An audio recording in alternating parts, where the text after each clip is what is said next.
Jahenns Manigat, aka Canadian Red Bull. We have a very special guest today, but before we get into all of that, make sure that you like and subscribe to the Field of 68 network uh, for content for not only the Blue Jays with the host being myself, but also with our various other hosts representing their alma maters.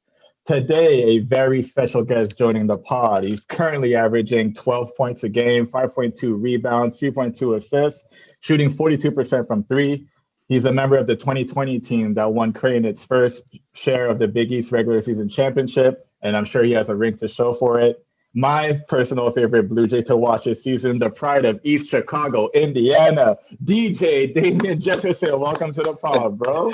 What's going on, man? Thanks for having me. Man, how you been? How you living, brother? I've been good, man. Just trying to survive the pandemic, and yeah, that's it, man. Just chilling with my guys. It's good that you mentioned that. That's really one of the first questions I wanted to ask you because it's been such a crazy year. You guys have enjoyed so much success last year. You win a share of the Big East championship, and then you go into Madison Square Garden where everybody wants to play. You guys are literally on the floor, and at halftime, you get to the locker room, you find out that everything's going to take a step back for a little while due to COVID-19. What were the kind of feelings going through you, as you hear that news, you and your team have a good chance of, moving forward. How did it feel to hear that news and knowing that your season was going to have to be shut down? At first it was weird because Coach Mack, he was doing this little deal. Then he came into the locker room and he said, guys, this game is canceled. And he was just like, what? Like, why? And he was just like, well, with the outbreaks and with everything, especially being in New York, how bad those things were, man. It was hard for him to continue the game and stuff like that. So it was hard, man. And we was just sad. One of our questions was, will there be a NCAA tournament? And he was like, he don't know as of right now. And so that was just hard for us and hard for our seniors too, because we had some seniors on the team that wasn't able to experience that NCAA tournament. And so, yeah, that was definitely hard, man. That was tough. Yeah. I remember I was in Hungary. I was actually watching that game, and I'm watching it from like the broadcast standpoint. The guys come up and they're just like, "Yeah, this game was officially be canceled." I was like, "What? What are you guys talking about?" And the part that I hated the most is that Jet was having the game of his life at that the game point. Of his life. We still talk about that to this day, man. We still talk about that. Yeah, he was hooping. So I understand how tough a situation it was, and then it kind of carries over to this season. Kind of a weird off season, you guys don't really get the bonding that you normally need for a team to come together. The preseason was a little bit shorter, no exhibition games, and you guys jumped right into the first game of the season. How difficult has it been to kind of get back into the swing of things, understanding that, it's regular season mode and you guys need to hit the ground running? It was definitely difficult at first because just getting into shape, we couldn't, and connecting with our freshmen, like how we usually would do. And so, like, when we first got back, it was like groups of like two groups. No, it was actually like 4 groups with like 3 people in the group. And it was just tough, bro, because like, and then after the workouts and then just realizing that we couldn't connect with our freshmen, like we was like, how are we going to have a bond with our freshmen? And we can't spend no time with them because we couldn't go to their dorms. They couldn't come to our dorms. So it was tough, man. But that was the really main thing, what we was like, frustrated with, like connecting with our freshmen, because obviously the returners already knew each other and like knew about each other already. We were just like, how we gonna bond with those guys and stuff like that. So it's definitely been tough, man. And but as the season started going on, stuff started opening up more, and we can obviously get the locker room back and get the lounge back and just start chilling with those guys more, man, and just experiencing the new things with like how they are and like who they are. You kind of touched on it, and I wanted to ask you that too. What were the restrictions like at first? Like you said, like you couldn't go to those guys' dorms, they couldn't come to yours. How awkward was it, understanding like, look, this is the law for right now, like in order to maintain safety and to have the best chance at playing a season, you guys have to stay away from each other. What kind of other restrictions did you guys have that kind of made you guys not be able to interact with one another? Well, really, our locker room was in the gym. Like we had chairs that was like lined up 6 feet apart.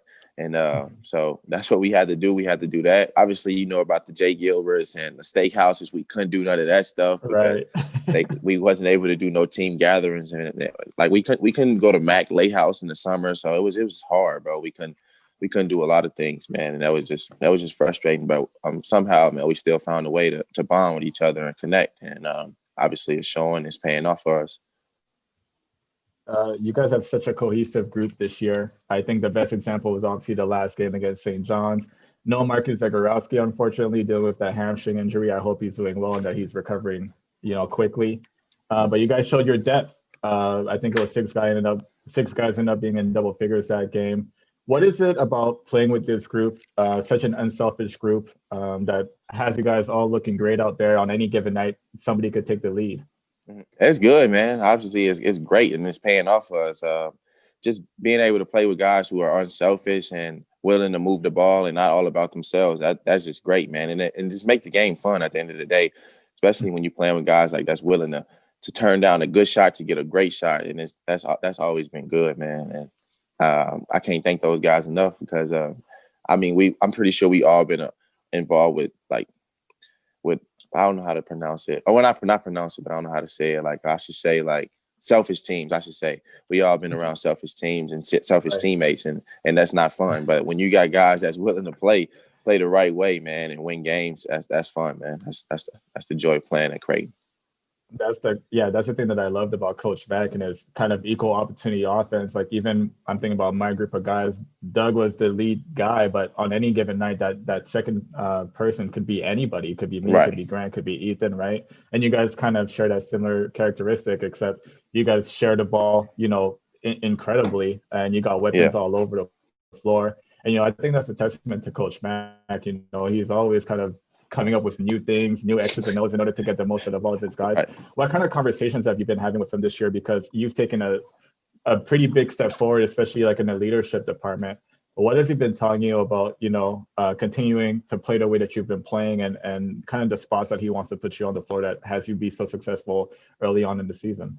Just being that leader that the team needs and just using my experience for like being in college for like being one of the older guys on our team and just using that experience. And just leading these guys into doing the right thing, man. I just try to set example, like leading by example, because I can talk as much as I want, but if I'm not doing it, if I'm not leading by example, then who am I? You know what I'm saying? So I just try to do the right thing, man. I just try to do the right thing, and obviously those guys can look up to me and ask me questions because I've been there already, and I know it's tough. Like for the first year guys, the pace and the physicality, it can be hard. But I just try to tell them, man, and just have fun at the end of the day. That's all I always say. Just have fun because you never know like when it can be our last game, man. And just don't take the game for granted, have fun, work hard and do the right thing. But I talk to Mac, man, pretty much like I'm not gonna say every day, but when we do talk, we talk about how I can lead this team and how I can impact the team in so many ways. And I just try to use that, man. Just try to use that. You mentioned leadership, and that's something that I definitely wanted to touch on. With the departure of Tyshawn Alexander, a lot of questions were asked. Who's going to be that guy that's going to step up, especially on the defensive end of the floor? When a guy gets hot, when you really need to get a stop here or there, who's going to really step up to that role? I think you've done a masterful job of leading on the defensive end, especially if you count hustle points, deflections, diving on the floor for loose basketballs. You're definitely up there, which is why I stated on social media, I've thought this since the first game of the season, you've become my favorite player to watch because you remind me a lot of the little things that I used to do. I appreciate that, man. Yeah, of course, no problem. You mentioned being a leader. Is that something that you consciously think of, especially on the defensive end of the floor? Oh, yeah, for sure. I think about it all the time because, like you said, with Tyshawn leaving, man, we had to find that defensive guy. Like, we don't want guys hanging 40 on our head every night. So I just kind of knew, like, when he was leaving, I just had to take some pride on the defensive end, man, and just take it. I take it personal. Like, I always tell the guys, like, we got to take this side personal because obviously we can hang like 80 points a game on somebody's head, but it don't mean nothing if we losing the ball game. If guys scoring, if we scoring 80 and guys scoring 82 points a game, then there's no way we gonna win this game. And so I just try to take it personal, man, and just try to get into the guy's head. Like we got to be able to guard somebody. And I feel like these last couple of games, we done a great job guarding teams like as a collective unit. And so it's been good, man. It's been good. I'm proud of these guys. Like obviously when Tyshawn was here, he did a great job. Like he was a great on the ball defender, off the ball defender, and we just kind of fed off that. And I try to be that guy that he was. I was going to ask you what your mindset was, when you know that you have a tough matchup offensively, that someone that you're going to have to lock down going into that game. I know Coach Mack is really good at kind of digging into you about, look, this is a specific guy. We need to stop him. Right. So when you know that you're going to get that assignment, what's your mindset going into games like that? I just try to take it personal, like I said. And then you got guys like Gordy. Gordy always say, in order for him to get to the rim, he got to get through me. So that's what I try to use. But I try to use that, like, I just try to take that personal. And obviously playing with guys like Denzel, who can also back me up, and playing with Sharif, like, who a great on the ball defender. It's been good, man. And it's been good, man, just playing with those type of guys, because I know that I got help, and also sending guys to the baseline so Big Ryan can come clean stuff up. So it's been good, man. Right. It's so funny that you mentioned Gordy, bro. It's so good that he's never changed. I thought he was gonna slow down a little bit, but it sounds like the man is still up to no good, man. Hey, Gordy not gonna change. Gordy not gonna change. I remember Coach Mack used to have a saying with us. He used to say, "I don't care if you have to stand on your head to do it, just do it." Is that kind of okay? You're laughing, so obviously that's something that you've heard in the last couple of years of being a Blue Jay, right? Yeah, man. He got so much sayings, man. It's crazy, man. Yeah, for real. Man, Gordy, in order to get through this, you got to go through me. Exactly. I know exactly what you're talking about. So you started your collegiate career at New Mexico. Obviously, you decided to take it into a different direction after your freshman year. What was it about Creighton that really wanted you to commit to this school, that made it a program that you really want to be a part of and kind of put your fingerprint on? Just the culture. Like, I remember when I first got here, like on my official visit, like when I left New Mexico. I left New Mexico, and like a weekend later, like, man, they was calling me, telling me to come down. I'm like, all right, I'm gonna come down. Because at first I was like, bro, like, where is Creighton? I don't know nothing about Creighton. Like, what is in Nebraska? So, but I got here, man, it was just totally different. Because they obviously brought me down at the right time. It was College World Series, man. A lot of was going on. So, yeah, I didn't play. Like, when you go on a visit, you could play with the team. I didn't play. I just wanted to watch how they played. And then they moved the ball. They was talking. They was just having fun. I was like, man, like, this is somewhere I can fit in, because they was moving fast. They was getting up a lot of shots. And I was like, yeah, this is my style of play. So just talking with Coach Mack and talking with Coach Huss, and just buying into what they were saying, and just picking their brains and hearing them out. And it was cool, man. It was cool. So I was like, this is definitely somewhere I want to play, and somewhere I want to, like, probably end my career. In my collegiate career. Right. It's fun that you mentioned your visit, because I think I do remember you coming down. I was part of the group that was scrimmaging when you were watching, and I remember introducing myself to you. And Real recognized Real. I saw your shoes before I even made eye contact with you. I know you're a sneakerhead. I don't know how much everybody else in Omaha knows that you're a sneakerhead, but I'm pretty sure you're wearing the ceremony Jordan 11 lows. Yep. I don't know how I remember that, but I do remember that. But Real recognized Real, like I said, and you brought out some heat on the court. What kind of got you into sneakers? Like, you've shown it off the court, you've shown it on the court too, with some of the exclusive stuff that you wear, aside from the team shoes that you get. What kind of started your love for sneakers, and how do you feel about kind of sneaker culture altogether right now? I blame that on my parents, man. Like, ever since I was young, I was always getting the heat, taking them to school. Right. Can't wait to show them off on the first day. I'm sure everybody know how that feels, taking them to school, showing them off. You man. lay the whole outfit out. Exactly, lay the outfit out, ready to go the first day of school. So hey, man, I blame that on my parents. But no, I just try to. I like sneakers, man. I'm sure I know you got a great collection yourself, which I need to look at. It's growing. One day, if you ever get the invite to Canada, bro, and you see the closet, man, if you wore size 11, maybe I could help you out, but you don't. I'm sure you I'm a 12. I'm a 12. I can't do nothing with 11. But yeah, man, I always like sneakers, man. I blame that on my parents. But on the court, I just try to have some flavor, man. Just, if you look good, you play good. So I just try to, just add my own flavor to, like, what Creighton do. Like, I'm obviously not gonna wear like a like a green or purple shoe. So so I just try to use my sources, man. Try to ask my guys, like, what they have in, like, certain type of colors, so I can use, like, so I can wear. And they found something for me, and they hooked me up, man.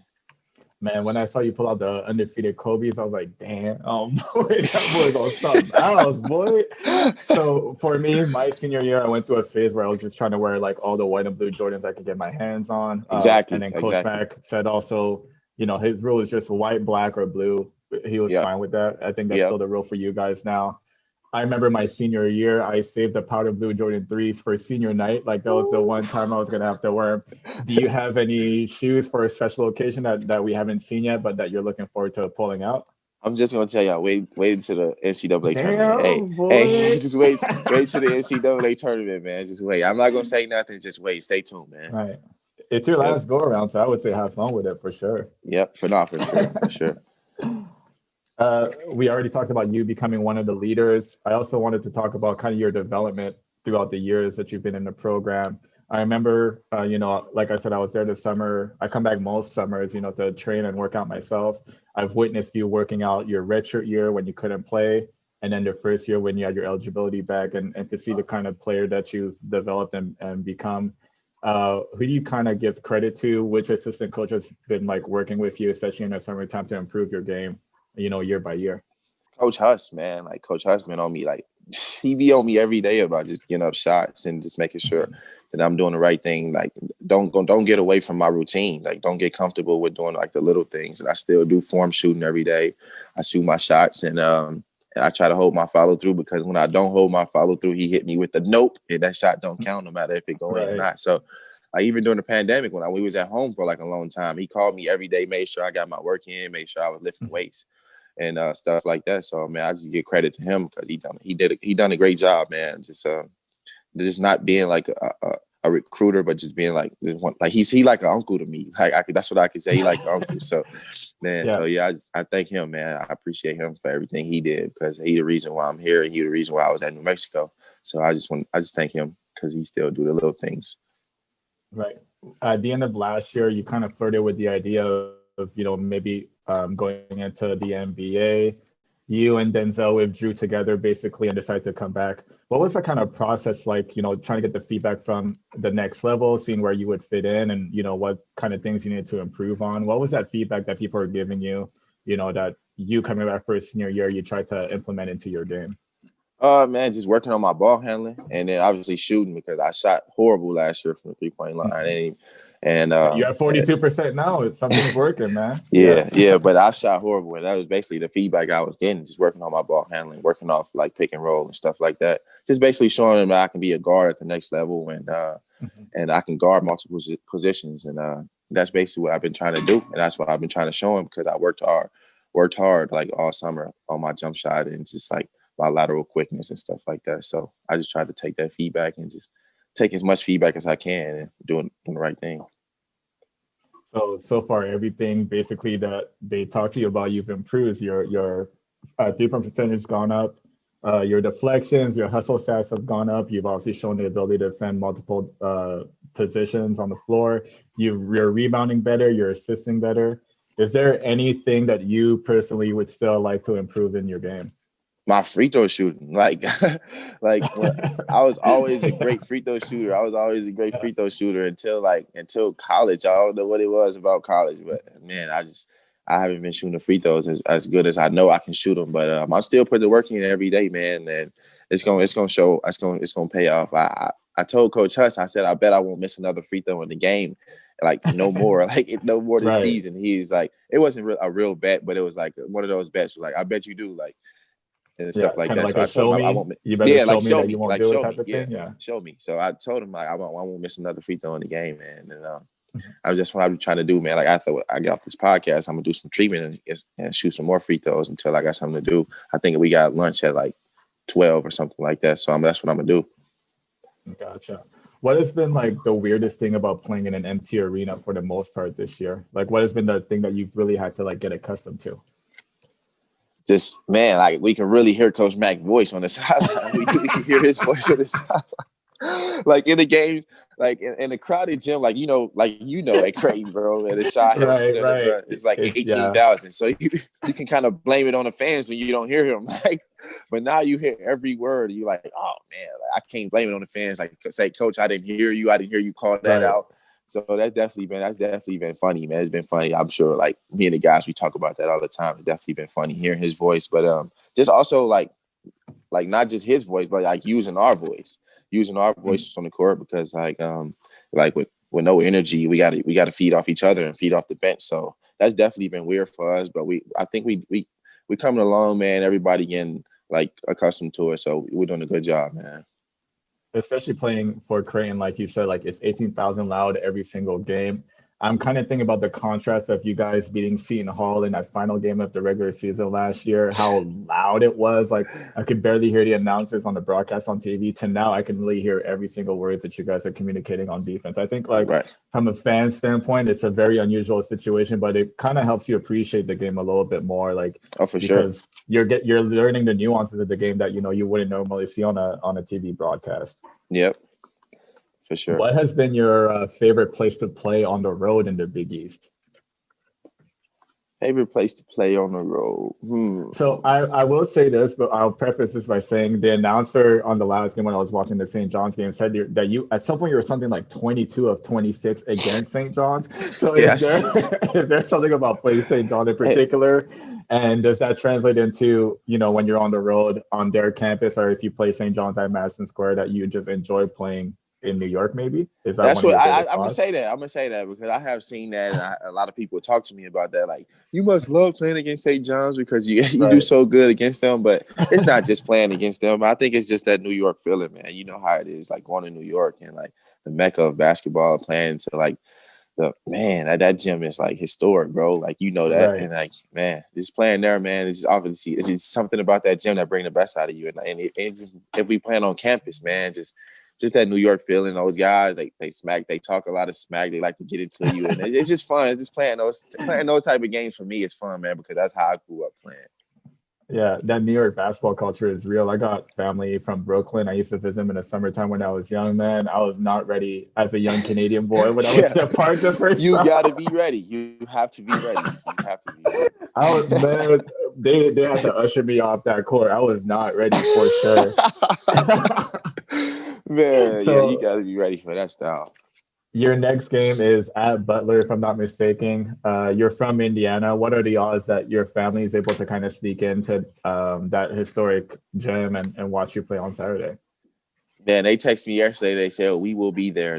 We will be there on Friday. So if I can, I'm gonna probably spend some time with them. But I probably can't because of like the COVID protocol. So I probably can't see them until like after the game.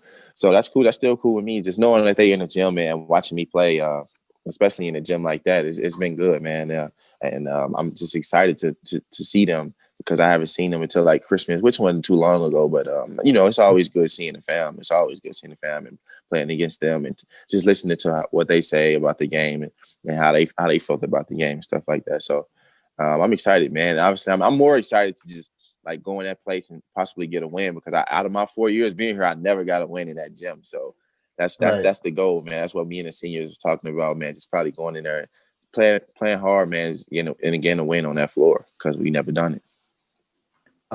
Being in the Big East, I should say, this year notwithstanding, has that been kind of like a blessing for you to be able to see your family a little bit more? I'm assuming the trip to New Mexico was a lot more difficult than, going to Milwaukee or Chicago or, those places that are close to Indiana that your parents could probably drive to or however they get there.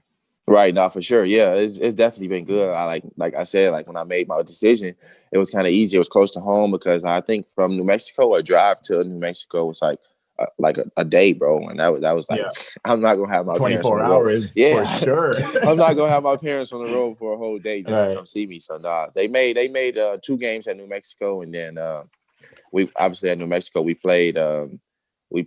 It was a non-conference game at Illinois State, so they was able to make that game, and it was good. Obviously to Vegas because New Mexico plays a conference tournament in Vegas, so my family came down to that. But it's definitely been good being in the Big East, man, because you got, like you said, you got teams like Milwaukee, Chicago, Indiana, and it's been good, man. It's just been good for them. I know it's good for them to hit the road sometimes and come see us play. That's awesome. That's good to hear. So final point for today, you guys are 10-2 so far. Obviously playing some great basketball, a little bit of a rocky start losing to Marquette to start the Big East regular season, but you guys have righted the ship. What do you guys need to continue to do and continue to build on in order to continue to play well? We just need to keep doing what we're doing, playing the right way, man. Keep being unselfish like how we are, and just doing what we do, man. Listening to Coach Mack and following his game plan offensively and defensively, and keep doing what we're doing. All right, DJ, appreciate you, man, for stepping into the J with me. This was an awesome conversation. I hope the fans really get to enjoy it and continue to support you guys. I know that they do. I'm sure that your DMs are crazy with everyone telling you how well the team is doing and to keep it up. The doors are starting to open back a little bit in Shy Health Center. So hopefully, everyone's staying safe, and sooner than later, as a senior yourself, you'll get to hear, the 18,000, hopefully one more last time before the season is over. Right. Is there anything else that you'd like to say to Blue Jay Nation before we sign on? No, man. I just want to say thank y'all and keep supporting us, man. We proud of y'all. Y'all obviously do a lot for us, and thank y'all. All right. This was Damien Jefferson, the pride of East Chicago, Indiana. This has been another edition of the Welcome to the J podcast, hosted by me, Jahenns Manigat. Don't forget to like and subscribe to the Field of 68 Media Network. DJ, thank you again, brother. I appreciate you a lot. Good luck. Stay safe for the rest of the season. And go Jays. Go Jays. Hey, thanks for having me, man.